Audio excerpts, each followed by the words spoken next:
Good evening, everyone. I'm Sergeant Christy Jacobson, and we're going to call to order the very first Fargo Police Department's Police Advisory and Oversight Board. To start out our meeting, we're going to welcome Police Chief Dave Zabalski for opening comments. Thanks, Christy. I just wanted to start out by again thanking all of the members of the Police Advisory and Oversight Board. It was a pretty robust process to get you in this position. We're very excited to work with you in this very kind of novel approach, I guess, here in Fargo. This is the first of its kind, I think, in North Dakota. And we really look forward to your participation and collaboration in helping to bring greater transparency to our department, help build relationships with our community.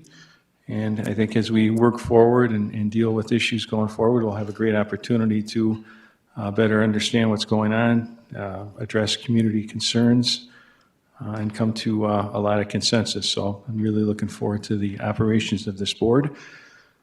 And I also want to thank Christy Jacobson for all her work on this. She's done a lot of the organizing and a lot of the preparation to get us to this point. So she's done a really great job, as well as our other city staff that has helped us and will continue to work with us.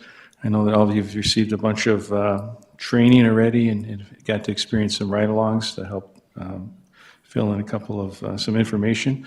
So just look forward to doing more of that and really appreciative of your efforts and participation. So thank you.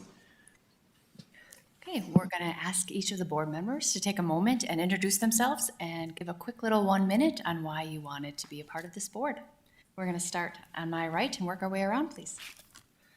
Hello, my name is Tanya Graywind, and I guess one of the main reasons I wanted to be a part of the board was I am a lifelong citizen of Fargo, so I've lived here my whole life, and I think it's important to be able to represent different groups, but also to be able to just be that sounding board and to have be involved in my community. So I think that was why I decided to be a part of it. And my name's Dave Hoganson, and I'm naturally curious, lifelong learner, and I consider myself about right down the middle of the road. I've got people on this side of me that think this about law enforcement, people on this side that think other things, and I was determined to find out what's accurate, what's true. And I knew our law enforcement in Fargo worked hard, and they did a number of things, but I'm just beginning to realize the depth of what they do and the challenges they face. I'm interested to learn more. All right, I'm Joanna Johnson, and my interest to serve on the board was to further understand the Fargo Police Force, their training, their duties, but also understand their needs as well as the community needs and how we can kind of blend that together. I work in mental health. I'm a psychiatric nurse practitioner, and so the safety of the officers and the people in the community are very important to me, so that furthered my interest in being part of the committee. I am not a voting member of the commission. I am Sergeant Christy Jacobson, but I am the current staff along with Chief Zabalski. And so if there are questions or concerns, a lot of that liaison work will be passed on to me. I currently, within the police department, oversee our community engagement team, which consists of our school resource officers, our community trust officers, our cultural liaison officer, and our LGBTQ liaison officer. And staffing this board, as well as liaisoning with the Human Relations Commission and Native American Commission, is also on my agenda. So, thanks. My name's Lucretia King, and I wanted to be a part of this board. Being a mom and with my prior police background, I thought I could see both sides, and hopefully I'll be a good bridge for the community to be able to come to and voice concerns and be able to bring it back to the department, and we can work it out. Good evening, I'm Scott Paul. I grew up in Fargo, and after 20 years of serving in the military, my family and we decided to move back to North Dakota, to Fargo. And so I've had the opportunity to live in a lot of different parts of the United States and to see positive and negative interactions between the citizens and police departments. And I think that insight and a desire to serve will allow me to help a little bit on this oversight board and to bring some of that opinions and thought to the board. I'm Todd Spelleberg.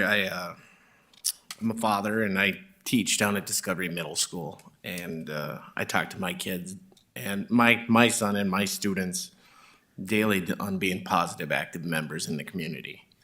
So one of my reasons for joining is to role model it and try to look for positive solutions with the police in our community in any way I can. Well, good afternoon, everyone. My name is Conrad Thomas, and the reason why I submitted my application, was chosen to be part of the Fargo Police Advisory, was because of, I thought it was my civic duties to see how I can make a difference. And especially in this day and age where there seem to be so much animosities and problems and issues with the policing in communities of color. And the question is, how do one make a difference? And I believe that I can make that difference because of my diverse background. I'm an engineer, I'm a father, I'm also a very spirit-led person in terms of seeking direction. And also I'm a listener, so I'm here to listen and to take all things into proper perspectives. Thank you, everyone. At this time on our agenda, we would move forward to public comment. I do not believe we have anyone attending for public comment today. Okay, so next we're going to receive some training by Fargo City's Attorney Nancy Morris. Good evening. Thank you for having me. I am Nancy Morris, and I'm the city attorney for the city of Fargo. I have been in this role just over 3 months. I have been an assistant city attorney for the past 10 years. So I'm happy to be here and welcome you as well to service to the city of Fargo. My role today is to provide a short primer on the North Dakota open records and open meetings laws. This may be your first encounter with serving on a public body. So I wanted to talk to you a little bit about what that means, open records, open meetings. So here's the short primer. It's open. So that's all I have. No, a little bit more than that. But in all seriousness, North Dakota does have one of the broadest open records and open meeting laws on the books. So I wanted to talk to you a little bit about how those are created, what those records mean, and how the meetings are noticed, and how you need to be abiding by those rules that are presented. Let's start with, as a public committee appointed to the Board of City Commissioners, this board is subject to the open meetings and open records laws. They're in Article 11, Sections 5 and 6 of the North Dakota Constitution and the North Dakota Century Code, Chapter 4404. Your binder contains the summary guides for both open meetings and open records. These are prepared by the Attorney General's office. They're located on the North Dakota Attorney General website, as well as manuals and opinions of the Attorney General. So I encourage you to check it out. It's attorneygeneral.nd.gov/openrecords-meetings/manuals and guides. These are what they look like when they're printed. So I brought those along because we're constantly paging through those, looking for exemptions and confidential documents and things like that. Your binder, I believe, also contains a law enforcement records checklist. These are all under tab 3 in your binder in front of you. Okay, thank you. This checklist is provided for your information only and an understanding of what law enforcement records are maintained by the police department and when those records become public and available to the public. The police department, records department, are well trained in responding to open records requests and they are responsible for providing those records when appropriate pursuant to request. So let's talk about what is a record. I'll read you briefly from the guide. A record includes all recorded information, regardless of physical form. So it's paper, email, computer files, photographs, audio tapes, recordings, video, text messages, etc. Importantly, it is the record that has a connection with how public funds are spent and with the public entity's performance of government functions or its public business, regardless of the format or location. So let's break that down. Recorded information. It's anything you write down, it's anything you text, it's anything you email, it is anything. So that is recorded information. Now, it has to have a connection to the public business. It has to have a substantive connection. It's not, are we meeting on Friday? Can you confirm the time? Those kinds of things. So not all emails and communications are records, but records have substance. And if it's related to the public business and substance, it's a record, and you should keep it. We can talk about how long you keep it, but I think for now, let's just say, keep it. Recorded in any format. If you do it on your personal computer, on your cell phone, work computer, or whatever, if there's an open records request for that, the city will be asking you for that record, and you will be required to provide that record to the city if you have it. So you will note on the guide and the manuals, there are a number of exemptions to information. They are exemptions or confidential. There are a list of them. I'm not going to go through those. I can tell you again, the Police Records Department and the City of Fargo are well-versed in exemptions and confidential, but again, we refer to the manual. We sometimes have to research the opinions and things to find out whether there's information contained in a record that shouldn't be released. So you will have records that are records of the city, but we're asking that you not be responding to public record requests. Those are your records. They're not public documents until somebody has reviewed them to determine whether there is any exempt or confidential information on those records before they're released. So I just call that to your attention. You have information that not everybody in the public has at times. So now turning right to open meetings. In the simplest term, the open meeting law exists to foster transparency of public business. The decisions of the public body, the board, are supposed to be made in public. You have a definition of meeting in the guide, and that's provided. And it really is any gathering of the public body or any gathering of a small group of the body that constitutes a quorum. So that number for you is 4. So to keep that in mind, anytime you have at least 4 members together, you must notice that meeting, it must have minutes taken, and that must be an open and public meeting. Smaller gatherings that constitute a quorum can also be a meeting. That meeting can be electronic, if you're on the phone and having a meeting, virtual, they've really come up with a lot of new ways that we can meet without having to be in the same room. Those are all meetings. And again, they must be open, they must be noticed, and minutes must be taken. So again, really just keep in mind, back to where I started, it's open. So that's where you start with, and then we look to see if it's not open for any reason, either exempt, confidential, or not a quorum. But if there is a discussion of public business, it should be done in public setting.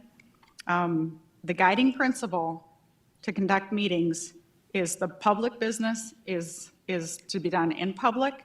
Public meetings must be properly noticed and minutes taken. The city will take care of the technical requirements, the posting of the agenda and the notice in the, on the website and things like that. But for you to keep in mind that any other meetings should not really be happening unless they're in public. With that, I thank you for your time and attention, and happy to answer any questions that you might have. Any questions? Always remember, in the future, if questions do arise, you can contact me, and I will make sure the appropriate individual gets those questions so we get those answers back to you, and I can help facilitate a lot of those things if additional meetings need to be scheduled in the future, depending on what our future expectations and missions and goals and those types of things become. So, seeing no questions for Nancy, we will move on. The next item on our agenda today is a presentation that we will be getting from our communications team. Director Greg and our current PIO, Katie, will be giving us, and our community engagement manager, Anders. Good afternoon, all of you. Thank you very much. We're going to go through this information relatively quickly. Everything we're going over today is included in your packet. It's under the section called Handouts. So if you want to follow along and go to that tab, it should be 3 different pages. So along with me, as we heard from Sergeant Jacobson, thank you very much. I've been with the organization now about 14 and a half years, and I'm going to go over to my left and have our additional 2 team members introduce themselves to you. My name's Katie Edish, and I am the Public Information Officer, and I actually just started in September with the city, and we moved into helping the police department with their communications in about December, so it's been a whirlwind of 6 months and a lot of knowledge learned in that time period. Thank you. Anders? Hi, Anders Johnson, Community Engagement Manager for the City of Fargo. I started with the city last June, June 21. So it's been a great experience getting to know different members of the police department and really learn about what goes on at the department. So we have an awesome team. We have me that's been here forever, and we have some new individuals that bring new ideas. So we're going to move through this really quickly. So just to get an idea for us, as we heard from both Anders and Katie, our communication team, we're based out of City Hall. We also have representatives over in the police department, so our resources are available. Just to kind of give you an idea, of how we're organized in our divisions of comms.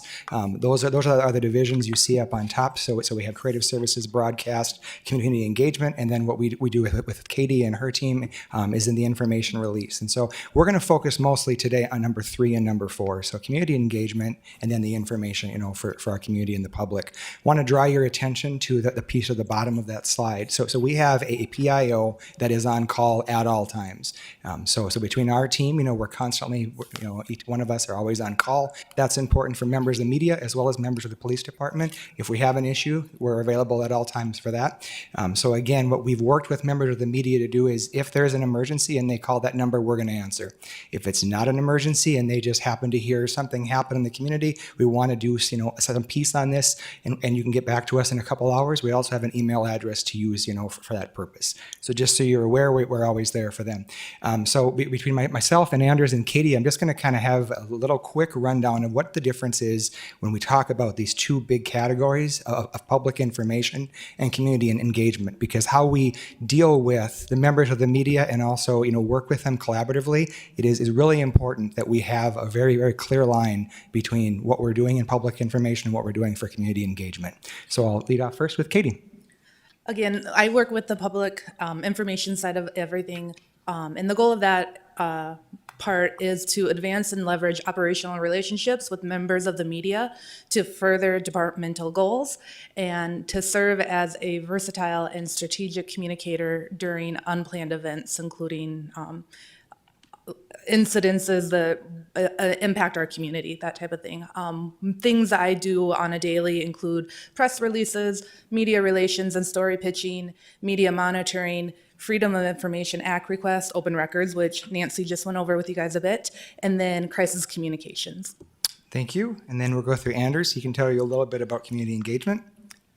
Yes, so with the community engagement aspect, we're working to proactively curate, monitor, connect, edit, humanize, communicate, prioritize, and adapt to collaboratively facilitate productive conversations between the organization and the public.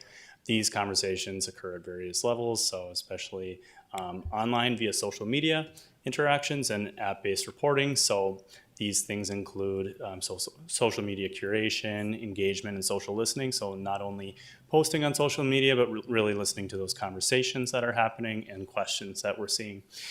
Website maintenance, analysis and curation, and then also engagement on platforms like Nextdoor, online engagement applications, and then also some event planning as well. So.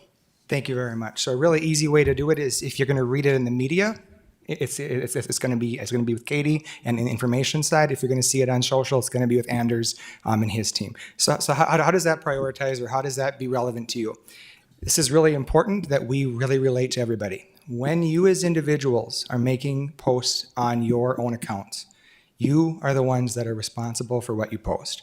Because you are now on this board, when you make something on a personal page, members in the community, members of the media will really want to know, are you speaking on behalf of yourself as an individual? Are you speaking, and in the work that you're doing here? So be very, very careful, because anything you do post on social, it can be looked at through a lot of different lenses. It is not us discouraging you from posting on social. We love having conversations on social. It's where it's at. We don't believe in just making a post that doesn't end up with engagement. That's why we do what we do. If it shouldn't be a post that we didn't want to hear from, it would be a news release. It would be on the website. We want to engage with posts. So be thinking about that. If you decide to engage in social, be ready to engage in a conversation, because we live in a community with people that have a lot of different ideas, and we glean a lot of ideas for ways we can improve from those conversations on social. But be ready, if you make a post at 8 o'clock at night, you probably shouldn't let it sit for the next day and a half, because you're going to have a lot of interaction with you. Just as a reminder, even though you are a part of this board, when you share your opinions, you are doing so as individuals. Yes, you are a member of the board, but until this board, if they're going to pass a policy, they're going to pass an idea, it's not the policy of the board. It is your individual pieces of information that is important. And we do have, for members of media in the House tonight, they very likely will be reaching out to you if they see you make comments on social, saying, what do you mean by that? Or did you learn something from work on this board that led you to that opinion? Your opinions do matter, like everybody does. And when you're in these positions, members of the media will reach out to you and say, can you tell me more about that? And obviously, without saying, anything you say or anything you post online can be utilized by anybody, member of the community, someone else on this board, as well as anybody in media. So just some considerations we want you to consider when you're dealing with members of the media. It is unequivocal that members of the media are critically important pieces of our community, and they're very important to us. We utilize those partnerships many, many times, and so we need them to help us give as much accurate and relevant information as possible to members of our community. As always, it is your individual choice when a member of media reaches out to you, if you want to do an interview or if you don't want to. If you choose to do an interview, we would just ask that you would be contacting any of us on the comms team. All of our information is contained in your handout tonight. And the reason why we're doing that is just so that when you're doing an interview, we can be there along with you. There very likely will be questions that members of the media will ask that you haven't been trained on yet. And that isn't your job to know everything about it. If it's a piece of their story they're doing with you, we're definitely happy to be working on getting that information in the police department so that they have everything that they need to have for whatever story that they're running. Just from us and how we operate, we are going to refrain from ever giving out any of your personal information. We're not going to give out your phone numbers, your emails. We would encourage members of the media to reach out to us, and if they want to do a story with one of you, we're going to reach out to you and ask if you're interested in doing that. If you choose to be giving that information out, that is your choice, but that's not going to be released from our team. And again, when you're speaking with the media, keep in mind that you're doing it as one individual member of this board. Unless you're elected as its chairperson and you are allowed to vote, you are allowed to speak on behalf of the board, you are doing so as one individual member. It doesn't represent the board, it doesn't represent the police, and it doesn't represent our organization as a whole. These are just some of the things that we always talk about. And I'm not going to read them all. They're obviously, in your handout, but we do want everybody that is serving on this board. You are one of 25 5 different groups that we have in the city to be, you are now representing the organization in what you do. And it's important that you keep that in mind, that you represent all of us to the members of our community when you do that. Obviously, you're going to be given a lot of information in these roles. I think they've already talked about it with you, but be careful of the information that you do release. If it's anything that needs to be held only within this group, that you're really cognizant of that. If you do post information, or you're in an interview and a member of the media or someone says something that you know to be false, and you can prove that it's false, please be bringing that up so that right away you can say, I actually saw you said this, or someone made this comment on social. It actually isn't true, and this is the actual information. And the other thing about it is, again, be very, very cognizant that you represent a community that has a lot of experiences and opinions and a lot of different information that may be very unique from you. And we represent everybody on this board. It's critically important to remember that, and that when you're sitting up there, you're representing a really large community. And so being open to different opinions and looking at why behind those opinions is always just really important. So those are just considerations that we always do. My last thing is, and it's also on page 3, in the handout section, we have about a page of different tips that we've always suggested when we do interviews with members of the media. I'm not going to go through all of them, but I'm going to give you a few highlights.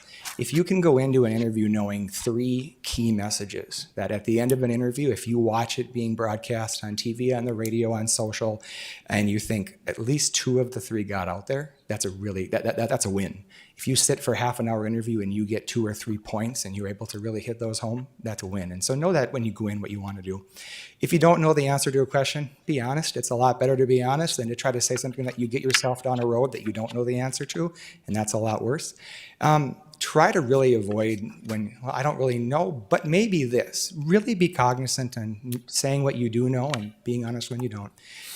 If the reporter begins a question with an inaccurate statement, just let him or her know that. Very likely, it's nothing intentional. That was the information they were given, and they're doing the interview with you because they want to know if it's accurate or not. So don't be afraid to say, actually, this is the correct information, and this is important for us. Be really careful, obviously, throughout all the interviews. You can definitely, be saying something off the cuff or unplanned, and if that goes and that turns a story in a different direction, that is going to become the story. And obviously, like I'm just having a conversation with you, try to be carrying on conversations as you would at work or in any other affiliation that you would, because that's how it's viewed. So with that, we're obviously here for any of you. We're happy to be as hands-off or as hands-on as you would like us to be, but we stand ready to answer any questions, or if we weren't clear on something, I'm happy to give you more information. Yeah, I have a quick question. Yes, sir. The information that we have here, this information is that typically government officials would follow, or is this information that basically you're constraining us to follow? This is the information that any of individuals just like you that are serving on any of these groups across the city, it's the same information that we would ask any of them to utilize. Okay. Yep. Any other questions for us? Thank you for your time. Thank you. So we're going to move on to the next item, which is just discussion topics. Being that this is a brand new board, we want to evolve and make some decisions collectively. And so we're going to have discussion on a variety of different topics. So we're going to start out with trying to determine who is interested in becoming the chair and the vice chair. If you would turn to tab 1, page 7, item number 2, it does talk about meetings and officers, and number 2 states that on or before July 1st of each year, the board shall meet and organize its membership by electing a chairperson and a vice chairperson, and the term of such offices shall be for a period of not more than 2 years. So we just wanted to start having dialogue to see who may or may not be interested in being chair or vice chair, knowing that this first term of chair and vice chair would really only be about 15 months. So you get off a little bit easy this first time around. So I just am opening it up to discussion and dialogue. Ultimately, we're just trying to figure out if you have questions, concerns, volunteering, those kinds of conversations. I guess I'd like to understand difference between a chair and a co-chair, their obligations, and have a little clearer understanding of what they do. The majority of the responsibilities for the chair would be to run the actual meeting. You're the one that would be doing a lot of the conversation that I am currently doing. You'd be opening the meeting, you'd be following the agenda, you'd be making sure all of the logistics from the staff is occurring, and then you would have a little bit of dialogue to greet and respond when we're developing and having those conversations of upcoming meetings and presentations and greeting the staff that are giving those presentations and those kinds of things. And there was some discussion earlier that when we're in the community speaking, we're speaking as an individual. But as a chair, I think I heard something that a chair would be speaking for the group. So oftentimes, outside entities or business, different departments within the city will ask the chair to be a part of panels and boards and those types of things. And they would come as a representative of your board, and they would present the things that the board has collectively already decided upon and voted on, and gave the statements that have already been agreed upon by the entire board collectively.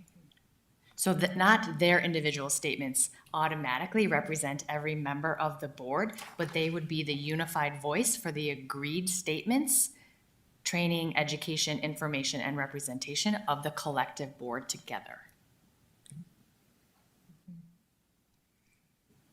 And then the vice chair fills in where, when the chair is absent. Yes, and in so many other boards, oftentimes you find the progression increases where the vice chair, after the 2-year commitment, then transitions into that chair if that is something that you wanted to decide as well. So you kind of observe as the vice chair and you sub on occasion, but then after that 2-year commitment, or in this case 15 months, typically the vice chair can and often does then step into that chair position for the following, but that would also be upon vote and agreement of the individuals on this board.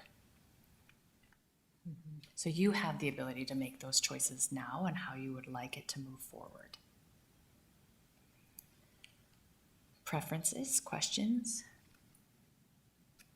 So we're not asking an immense amount of work, and even if you are asked to represent, to sit on a panel for another organization. So for example, if you recall, when we were holding your interviews, the chair of the Human Relations Commission and the chair of the Native American Commission sat on your interview panel. Those are the types of examples that we may give where you might be called upon. But of course, it would also be dependent upon your schedule and your availability and your willingness to do so.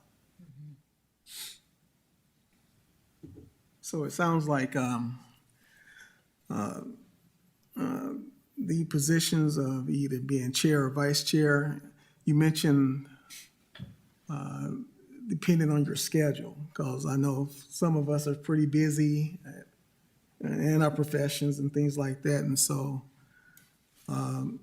roughly, do you have an opinion on how much time, maybe outside of these typical meetings, would time be needed for commitment for something like that? Honestly, I don't, because this is so new and being created. We can't even foresee what type of input or requests will be made from the community. And so if you are overly busy, then I recommend maybe you wait or vice chair, and then we'll get a better feeling for how much requests and commitment is being asked for our time as the 1.5 years progresses in this position. But sorry, I don't have even a guess to give to you. What we're asking you to commit to immediately would be the running of the meeting. So that's that 12 hours, that's that 1 hour meeting every month. And then collectively, as we meet more regularly and you determine you have developed other goals for a board, you would have that discussion collectively, and how little or how much you do will depend on your collective dialogue at subsequent meetings. The other thing, if I could add in to help a little bit, is the chair will work with me on agenda as well.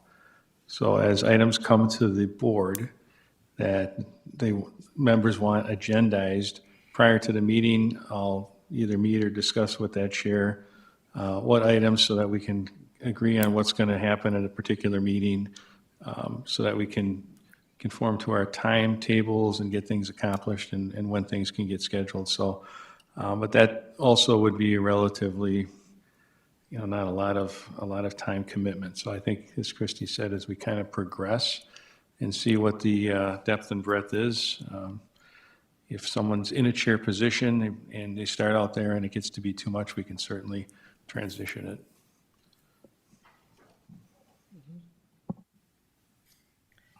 Any other questions?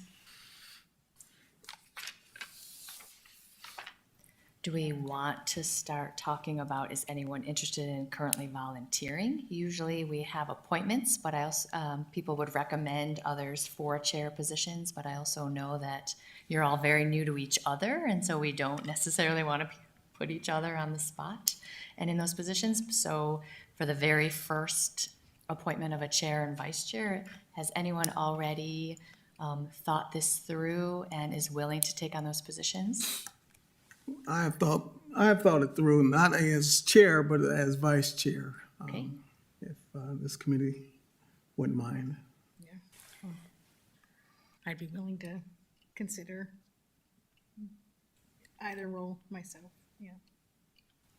Does anybody have any experience in chairing a committee? Well, I'm involved with Toastmasters, so I understand the being Toastmaster and how to conduct the meeting and follow its rules. Obviously, this is somewhat open because there are seems like there may be rules, but obviously until we sit down and discuss what those are, and the role of the structure of the meeting is still somewhat still Fluid. unobvious to me. So Right. And I thought of vice chair position too. I rolled that around. Okay. I'd be open to either. Okay. So how do we want to progress? Do we want to have the two that are interested in chair, having dialogue now? Do you want to think about it and we come to an official vote? I'm not really sure how to proceed. I can help you a little bit on that. It would be somebody would need to nominate a chair and that second, and then there would be discussion, if any, and then a vote on who's chair. And then again, there would be a nomination for the vice chair, a second on that, and then a vote by the members for that vice chair. The clarification that I'm seeking is, are we goaling to have that when we walk out of the room today? Do you want to decide on who think is so. chair today? I think so. You Absolutely. gotta work Okay. on an agenda. Perfect. Yep. That's what I was hoping to hear. And so we have, okay. And so we have two individuals that have expressed the desire to be willing to be chair. So So I'll nominate Joanna. Oh, wait a minute. If there's a second process, I would do that too. Yeah. We were in training together. I know a little bit about her inquisitiveness and how she presents herself, so I would agree. okay, so we have a nomination and a second for Joanna to be chair. Any discussion about that? Any other nominations either? Joanna, do you want to chat about, vision or anything like that, if you were to be chair, what you think we should be focusing on and anything like that? Well, I guess it's gonna be, what the concerns are, what the committee needs to be discussing. So I don't, of course I have my own thoughts, again, looking at safety, training, the community safety, mental health. Those things are very important to me. So that would be, something I'm interested in, but of course it's the board and what the board agenda looks like, what some of the things that we need to be able to discuss and spearhead project, So, a lot of the things that will come for future agenda items will be,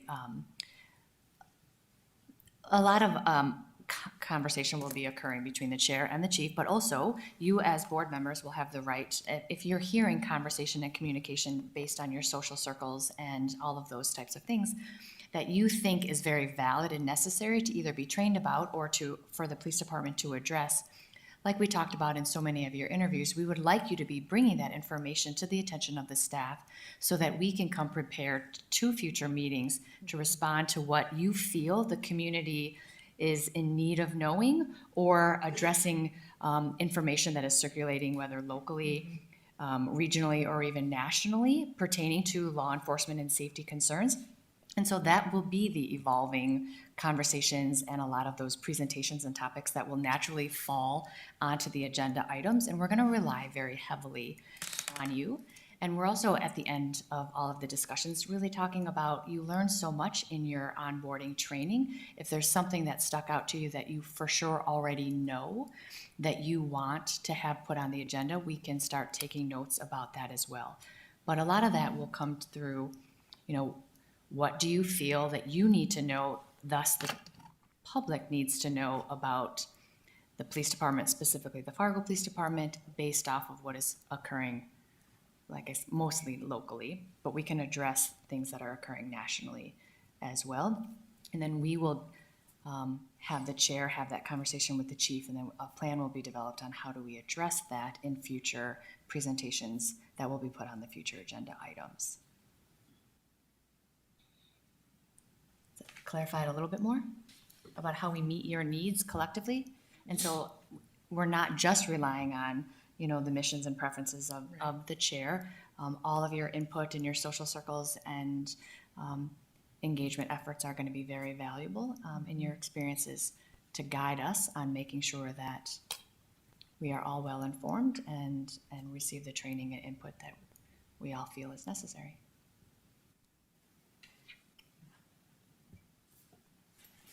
Well, that being said, I'd like to nominate Lucretia for vice chair. We trained together, I know, by my conversation with her and how she feels, and I know that she has the professional background to be able to handle this. So if I'll second that. wouldn't mind, I would like to nominate her. Okay. Did we want to, not to backtrack us just a second, did anybody else want to nominate anyone else for chair? And we'll go through that official vote first, and then we'll move on to chair. So we have a nomination and a second for Joanna to be chair. Is there any other further discussion or comments in reference to that? So I think we then will move to a vote. All those that are in favor of Joanna being elected as our chair, please say yes. Yes. Yes. Yes. Any opposed? Same sign. Seeing none, welcome to being chair, Joanna. And now we will move forward to the nomination by Conrad for Lucretia being vice chair. And a second, any other conversation or any other nominations? You want to talk a little bit about the role as vice chair, or questions, comments, vision? Well, there was a few things on my ride along that stuck out with our mentally disabled population, people that are having difficulties. And my thought was looking into having a separate group besides the police department to handle those type of calls. So that's the one thing that I have in mind for the agenda. Okay. Any other dialogue, questions, comments pertaining to vice chair? Seeing none, we're going to ask for a vote to elect Lucretia as our current acting vice chair. All those in favor, please say yes. Yes. Yes. Any opposed? Seeing none, welcome to vice chair. So we will definitely for sure note that both the chair and the vice chair made statements about future agenda items pertaining to law enforcement response to individuals that are in mental health crisis. And we will make sure to have dialogue about that on a future agenda item for sure.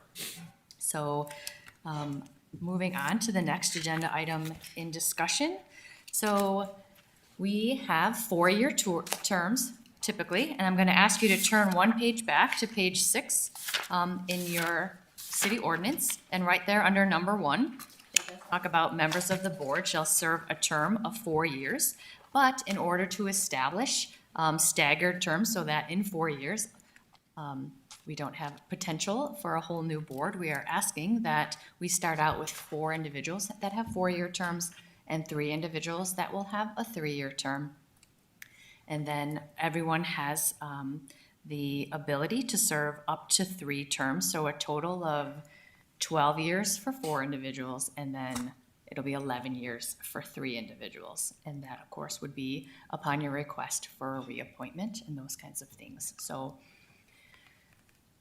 any questions about understanding why we're dividing 4 4-year terms and 3 3-year terms? Okay. This is pretty self-explanatory. Does anyone want to just start out volunteering to take a 3-year term? We need 3 individuals to do so. I'll volunteer. You're gonna do a 3-year already? Okay. Lucretia? I'll volunteer for a 3-year term. And anyone else? I can do a 3-year term. Okay, You beat me by a second. It's all good. perfect. Any discussion? Do we have to vote on that, Nancy? No, No, I don't believe so. They've already been appointed by the city commission. perfect. Terms are established. Well, that was way easier than I had anticipated. Perfect. So, the next item for discussion on the agenda is really kind of C and D kind of go together, as in mission statement and bylaws. So, often, I mean, the ordinance is pretty clear about expectations and role of the board. But we also heard some conversations in some of the training meetings that there was the interest in possibly talking about developing a mission statement and bylaws, and we are not required to do so, but we wanted to have dialogue with you on interests, preferences.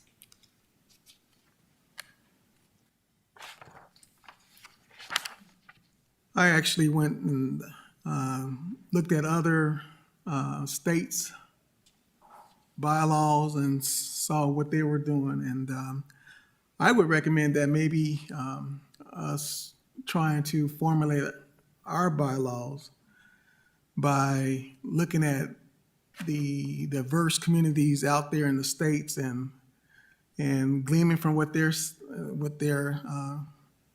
statements are, and then picking and choosing the best and having an open discussion. Any other questions or comments about that? So it appears we're interested in developing a mission statement and bylaws. Is that an accurate understanding? I think it'd be useful. Yeah, I would, Yes. I think that, any decisions or for agenda items would be really, it would be nice to have something to kind of lean on in terms of a mission to come back to. So. Okay. So what I would recommend is that you, not to provide you homework on your first meeting, but I would ask that you consider what a mission statement would look like in your mind and email that to me. Also the bylaws. And so then we can put that as one of the very first agenda items on the next meeting, and we will have all of the recommendations for mission statements and bylaws. And then we can discuss all of the options and opportunities that are presented, and have discussion, and ideally, at the end of next meeting, we walk away with having that decided upon.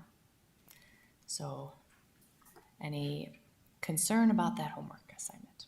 And I would just ask that you email those things to me, and we will put a collective presentation together so that we have all of that information for the next meeting agenda item. Any questions or concerns pertaining to that? Nope. Okay. I would just ask that you not send it to me the night before. A little bit of time to get everything organized would be much appreciated. Okay? Excuse me, Officer Jacobson, Yes. I think I remember during the training, there is a mission statement for the Fargo Police. Department, yes, that is Department, right? accurate. Is that in our training department, in training material? I can't remember. If so, if not, I'd like to see it Yes, as well. I will get that emailed out to you Yes. first thing next week. Yeah. And that we will have printouts for you to add. I apologize that we didn't put that in your board, but we will have a mission statement and department values. And we will have that put into your binders right away, and then you can, well, to reference while we're coming up with additional, thank you for that. I was noticing that other communities had a mission statement, and then oftentimes they would have sub bullet points on things that were important to the board. And is that something that you'd like to see from us too? Something that with a broad statement with some subtext there that of things that are important to the board? I would hate to limit what you're thinking when it comes to, I think we can have that conversation when you all put together what your ideal mission statement and bylaws would look like, and then we can collectively try to merge and bring that together at the next meeting.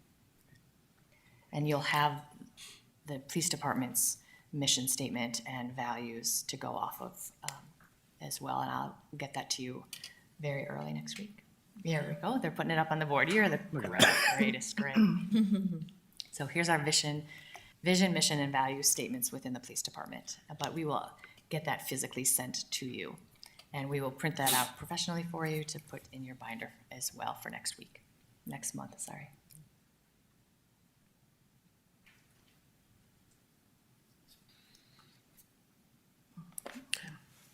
Any other conversation pertaining to mission and bylaws? So the last discussion topic pertains to future presentations. We have already made note for mental health complexities. Anything else we wanted to discuss? And obviously that will be a topic that we will continually bring forth to future agendas as well. So I do think coming up with our mission statement and bylaws will be pretty time intensive at the next meeting, so we may not want to have too much on our plate for our 1-hour meetings. But we will always be open for your guidance if something triggers a thought of wanting training while you're out and about or listening and engaging with your community social circles. You can always put that on the list for Joanna to consider and communicate with the chief for future agenda items. So, okay.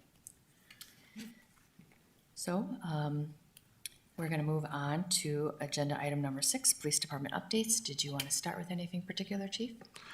Yes, I have my list. So I'll start with the last topic of the conversation, vision, mission, and values. So just so that the board is aware that that was put together collectively by our vision, mission, value team, which was made up of department members, sworn and civilian, across the department. So that was a collective effort, and as they worked through that process, the entire vision, mission, and values was then pushed out to the whole department in terms of a couple different options, and was voted on by the department. So that is established by our team, in essence, across the board, and we have bought into that vision, mission, and values to kind of help guide what we do. So in terms of the mission statement for your board, I would suggest that you try to wrap around that. I mean, the role of the community partnership piece in our mission statement. I think weaving that together would be an important piece.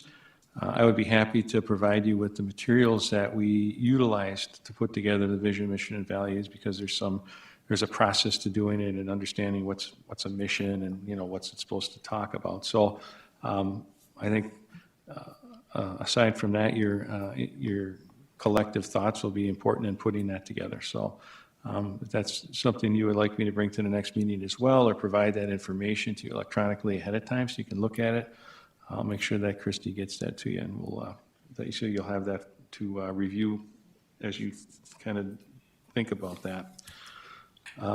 Next, I want to just talk on our new vice chair's question about mental health, and we'd be happy to provide more info, but we are and have been for some time, over a year actually, working with a collaborative group, law enforcement, Sanford Hospital, Essentia, different service providers, our mobile crisis unit, as a group trying to come up with, similar to what you're talking about, a different type of mental health response. So I would be happy to, again, next meeting, update you with more information as to where that's at in terms of what we're doing, but we're working with dispatch right now.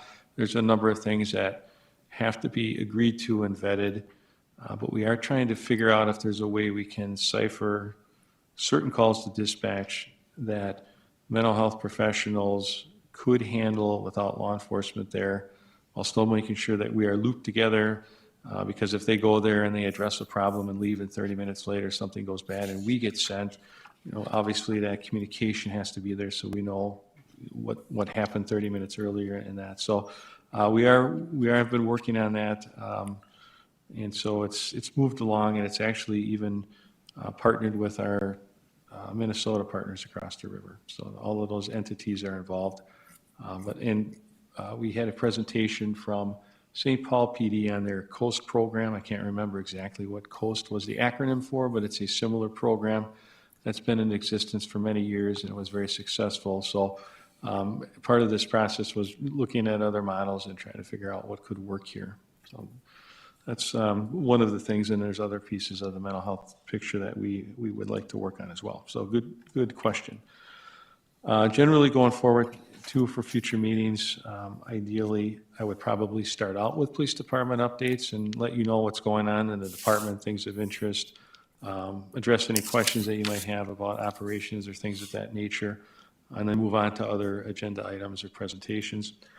Today, I just wanted to touch base a little bit on our online reporting system that rolled out March 28th, so 2 weeks ago.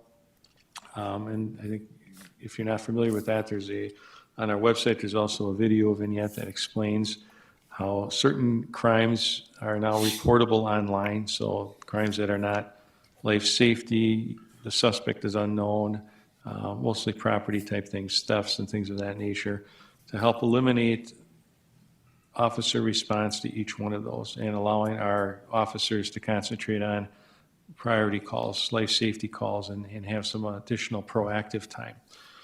So that is in its infancy, seems to be going pretty well. We anticipate increasing some of the types of calls that we'll be able to refer to online reporting as that continues to roll out. So that's a work in progress. It's a system that's in place in many departments across the United States and works very well to help provide service to the community, but also eliminate the necessity for an in-person cop in many instances where we don't really need to have an in-person officer to provide that service. We are in the midst of our budget process with the city, so we're working on those types of things. But we have been working for several months on a strategic plan for the department. So there has not been a previous strategic plan of, I guess, any length. So we've been working on that, getting input from across the department, identifying our 1-year goals and objectives, and then our 2 to 5 year goals and objectives. So we're in the midst of that right now. As I get that product completed, that will be put on paper. It will be presented to the commission. It will be public. I'll also make sure that the board gets a copy of it as well. But it will start to give all of you, as well as everyone else, a better idea of where the department is going this year, in the next 2 to 5 years, what our goals and objectives are. And then each year, this year is kind of the big piece of work because we're establishing it. It'll be easier going forward because all we'll need to do is just add the next year. Okay, what did we get accomplished? And then push that strategic plan out. There's a new year 5 in essence, so that we're continually looking ahead to things that we need to think about and consider, plan for both operationally, budget perspective, personnel, as the department progresses and the city grows and the needs change. Things come up, there's new technologies, there's new crimes and things of that nature. So we're in the midst of that. Our academy is set to start on May 16th. We have 30 very good candidates, which is 10 more than we had last year. One of our goals for this year was to increase our academy size. One of our long-term goals is actually to have our own regional training facility, so we can even run more than one academy a year. Currently, we share a facility with Cass County and West Fargo, which is fine. But as a shared facility, it limits our ability to utilize it more. We're sharing calendars in time and space. So we're working on that, but we're in terms of that staffing issues and things of that nature. And I can tell you that our academy of 30 is way more than any other academy in the state of North Dakota or Minnesota that I'm aware of in terms of the number of candidates. That started with an applicant pool of around 90 to 100, and was weaned down to these 30 candidates. So in terms of our ability to recruit, I think that says a lot about the department and our community and people's interest in joining our department. So that's, I think, a very significant piece and a very positive piece for us going forward. We'll keep you updated as the academy progresses. You might even have an opportunity to pop in there as a group or individuals. If you're interested in that, we can arrange that as well. The academy will graduate August 5th, and we're working diligently to kind of put ourselves in a position to make those initial hires as soon after the academy as possible. Our police training officer group has already kind of bolstered their resources so that we can handle more trainees. This would likely be the largest group of officer hires at any one given time in department history by the time we get to August. So we're pretty excited about that in terms of getting some new boots on the ground and helping fill some of those gaps. I think absent any questions, that's kind of ends my updates for tonight. I have a question. Yes, sir. Make sure I understand, you said that you have material that you use to put together this mission statement. That material is going to be available to us, or do you need permission from us to give it to Officer Jacobson? No, I'll provide, I Okay. can provide that to you. And it's really just kind of a matrix. It'll define what a vision, a mission statement are and how you go about actually putting one together. And so that when you see that, you'll kind of know what it is. It's basically the roadmap to how do you create a mission statement and what does it mean. So that might just be a little helpful as you look at that as well. There's an art to it. There's a little bit of an art to it, yeah. I do have a question regarding the recruiting. I was asked by several people outside of the state if North Dakota, if we do relocation help, In terms of reimbursing for relocation? something like that. Not probably for those positions. I mean, it may, sometimes with executive level positions, that might be part of a negotiated hire agreement. But while we certainly welcome people from other states, and especially if they're cops in other states, we have a lateral process, a reciprocity test that they would basically have to take, and we would do the same kind of a background. So if they're interested in applying our lateral process, they can apply for that anytime. We can show you where that is on the website as well, but our training and development unit goes out regularly to different career fairs and has a lot of outreach to try and grab people from other states. I have a quick question about your online reporting. All the officers I've talked to, they're very excited about it. What are we doing currently to let average Joes know that there's a system of online reporting? Sure. Well, the communications team that you met earlier, and I have to say they've really done a fantastic job of integrating into the department and understanding what we do and pushing out a lot of positive messaging. So they did a whole media spotlight. I did a number of interviews prior to March 28th and immediately right after talking about it. And then on our website is the step-by-step. It's pretty intuitive, but step-by-step how you do it.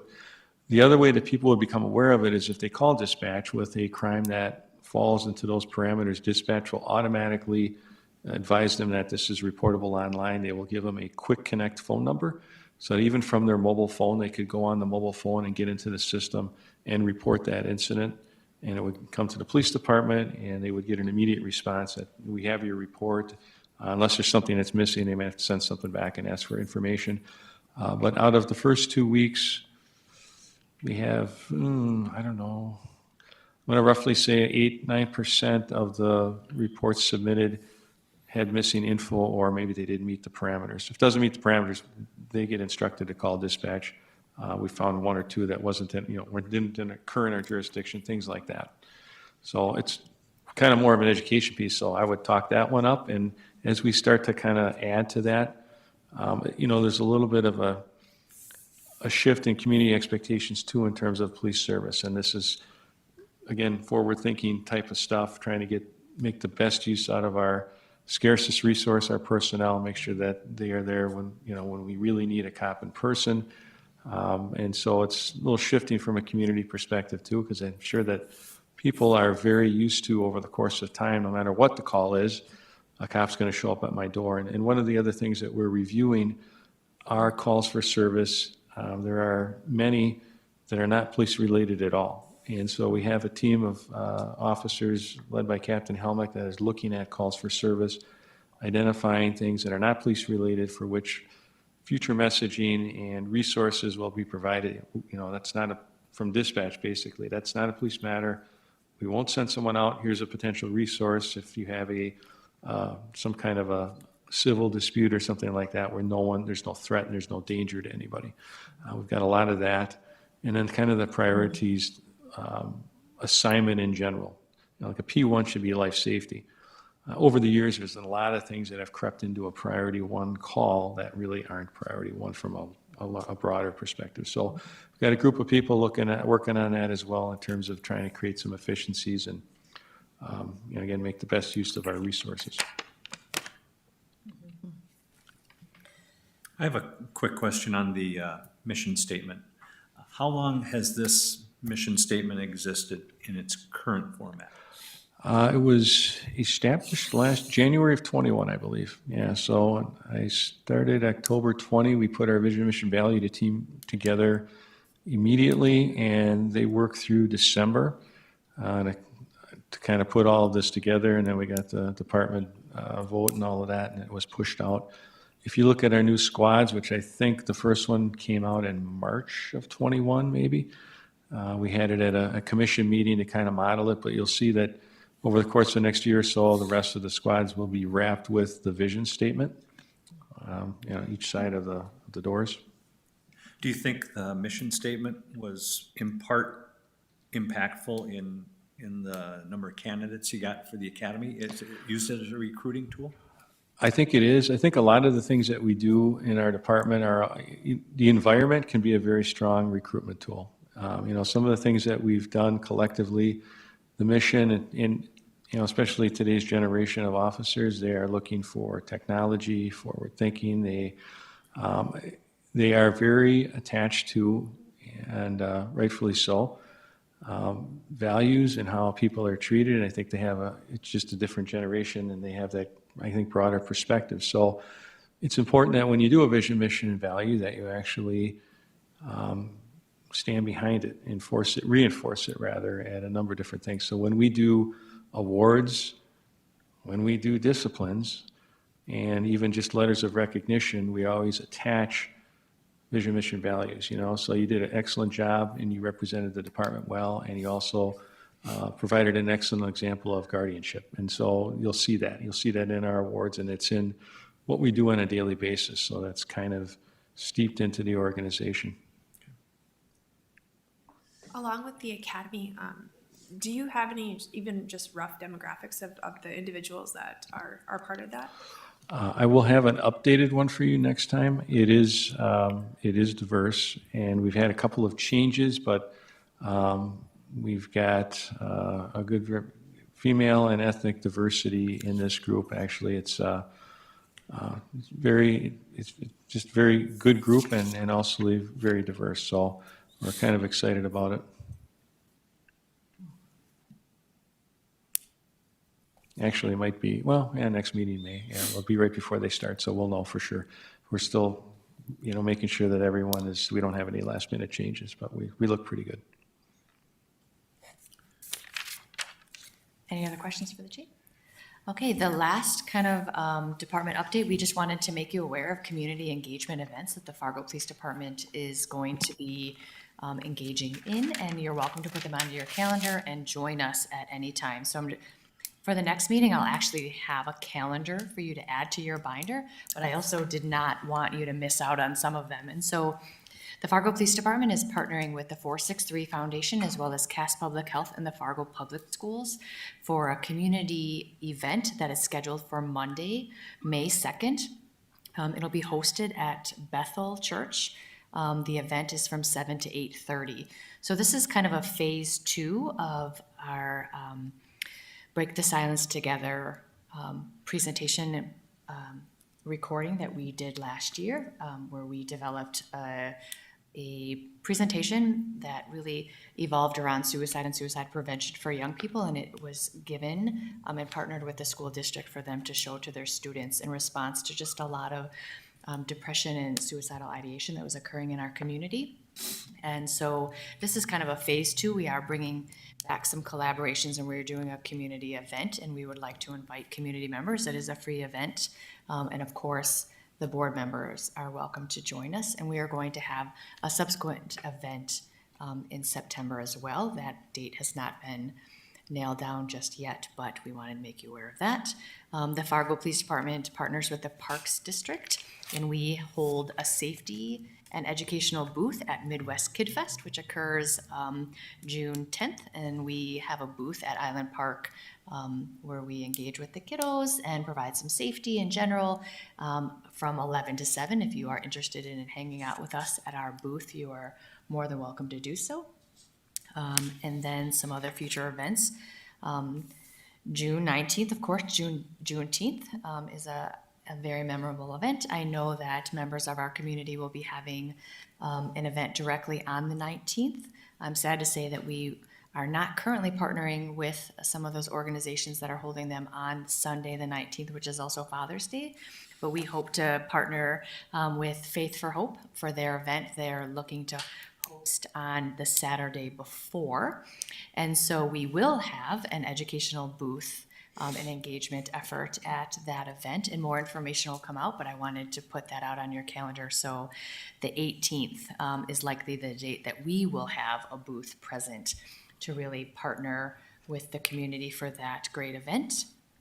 And then June 29th is the Fargo Police Picnic, Wednesday. We hold a major police engagement picnic every year, and this year it is Wednesday the 29th from 5 until 8 p.m. And the exact name of the park is slipping my mind, but it's the one right by the Shields Arena. And thank you, Urban Plains Park. You're the greatest. And so we can get a little bit more information out, but we have on average anywhere from 6,000 to 8,000 community members that walk through, and this is a solely Fargo Police Department led picnic where we really are intentional about engaging and information sharing with the community, and a plethora of educational booths and some fun events is that.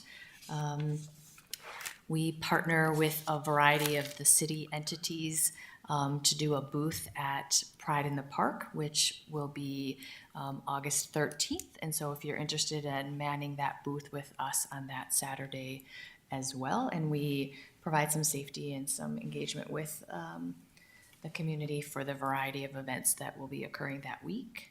And then also the chief mentioned our police academy graduation being August 5th. So putting some of those out there, you will get an actual physical calendar. The only event that will occur before your next meeting is our community night event at Bethel on May 2nd. The rest, you'll get a printout, and we will continue to add to that as additional engagement efforts. Oh, I think the last other thing, is Night to Unite is August 2nd as well. And we usually have a fun Chiefs cook-off that we are hosting this year, I believe, or it rotates, and all of the regional chiefs have a barbecue cook-off and sort of competitive fun there, but a really awesome event throughout our communities. So those are some engagement efforts, and as more progress and come forward, we will of course be continuing to update you on those. Questions, comments on that? Okay, and then lastly, I know that we had previously, our last agenda item was, is the next meeting date. Typically, we will collectively always meet on the second Thursday at 5 p.m. We just wanted to bring to your attention that our chief is not available on the 12th of May next month, and he wanted to have dialogue to see if there was availability to adjust that date. I'll turn it over to So you, Chief. I will be out in Bismarck for the Law Enforcement Memorial. That's the lead into Police Week. So if we are able to move it back a day to Wednesday, the 11th, I would be much appreciated. I think it's important that I'm at these meetings, obviously, as well. So, but that's an event that I definitely need to be at as well. I'm good with that. Yeah. Does that work for everyone? Okay. Fine with me. All right, and then one other ask on agenda items, and I'll work with Joanna, our new chair, on this as well, but if you could try to get any agenda items like a week before the meeting to Joanna, so that we'll schedule a regular week ahead of time meeting to discuss what agenda items she has. I had a couple of ideas for next meeting that we can discuss there as well.